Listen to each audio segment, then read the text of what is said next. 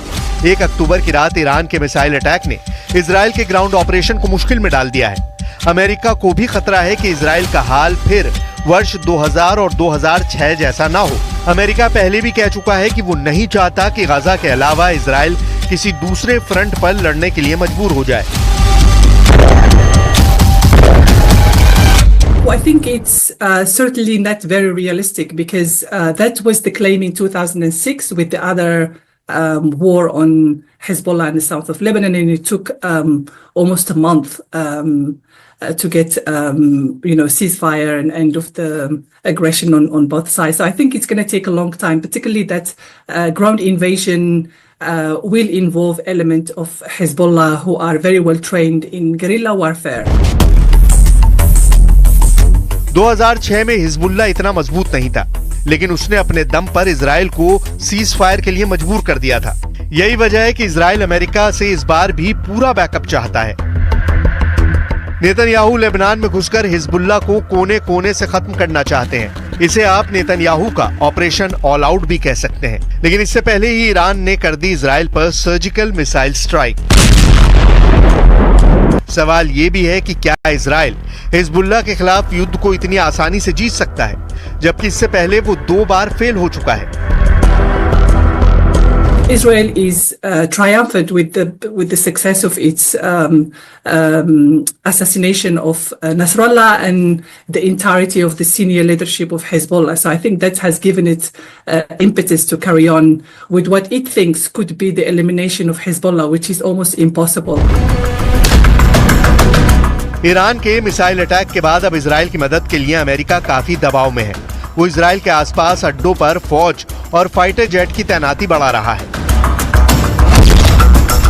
इस वक्त पूरे पश्चिम एशिया में अमेरिका के 40,000 सैनिक पहले से ही तैनात हैं।